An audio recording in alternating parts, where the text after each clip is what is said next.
It's sometimes difficult to figure out which way the wind is blowing. It blows from different directions, both actually and metaphorically. The wind is changeable, just as human events and human emotions are changeable, but not so water. Yeah, water can freeze or float. It can rise in floods or the tides, but water always, sooner or later, goes down. And this fact is the basis of one of the world's great philosophies. In your order of service this morning is an old Chinese proverb. When you drink the water, remember the spring. When you drink the water, remember where it comes from.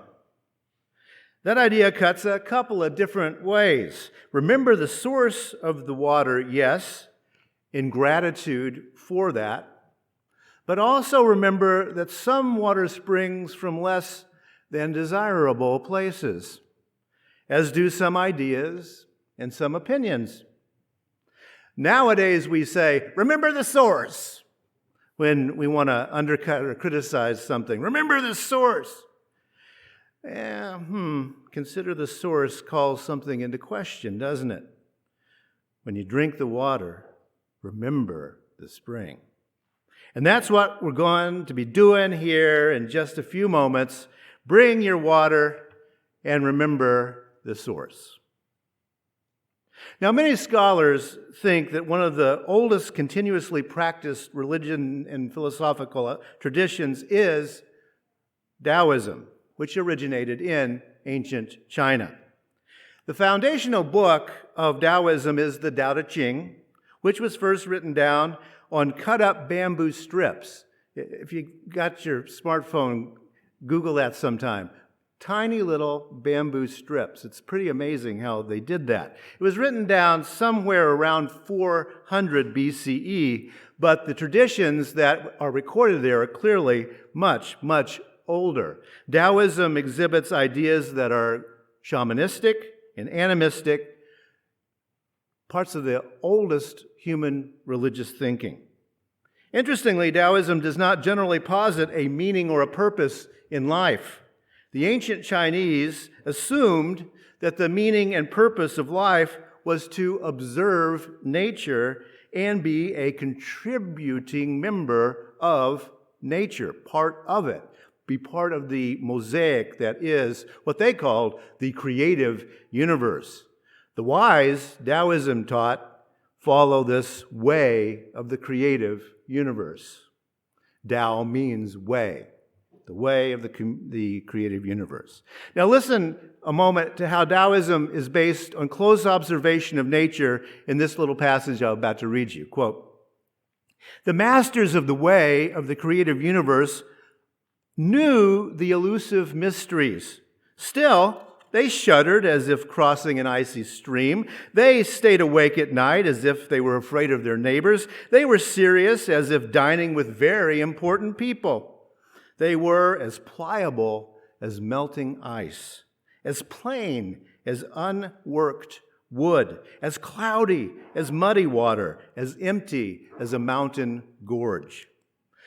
Muddy water left still clears. Things at rest may be made cloudy again. Those who practice this way of doing the way stay empty, unworn, unfinished." End of quote. Now notice, those are the goals of Taoism, to be empty, unworn, and unfinished. How do we achieve goals like that? Empty, unworn, and unfinished. Well, for a good lesson, just look at water. Observe, as they mentioned, muddy water left still clears. Water metaphors run all through that group of verses I just read. The Taoist sages of old, even though they knew the elusive mysteries, shuddered as if they were crossing an icy stream, and they were as pliable as melting ice. That's how they stayed empty, unworn, and unfinished. They didn't stop studying the way of the creative universe, even though they knew the mysteries because they were watching. The mysteries did not fill their minds and cause them to stop thinking. Rather, they remained empty, accepting, learning, observing, and changing. They were unworn because they knew that things at rest can always be made to move again. Why worry? Like waters in the endless cycles, they knew that they themselves, as human beings, remained unfinished, just as water is never done cycling and cycling through nature. Fog, snow, sleet, rain, now a cloud, now a spring, now a creek, now a river, then an ocean and a cloud again. Never finished, never confused about which way to go. Because it's confusing sometimes which way those winds are blowing, but water, sooner or later, always goes down.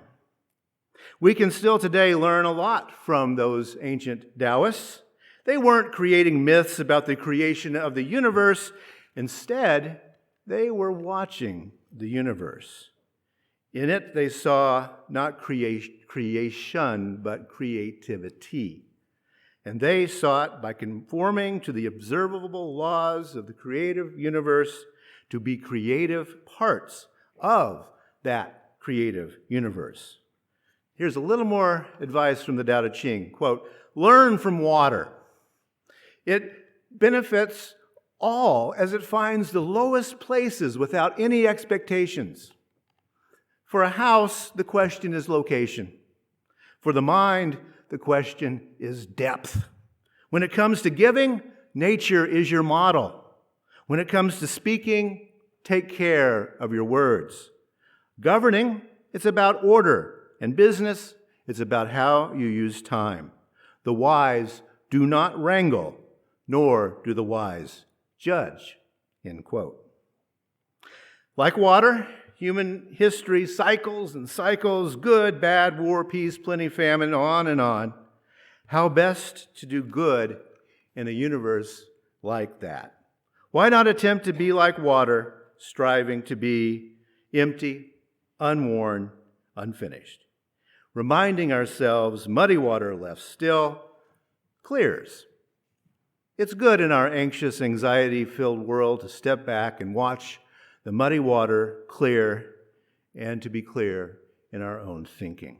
Then, when the time is right, we can do the right thing because we know things at rest can always be moved again.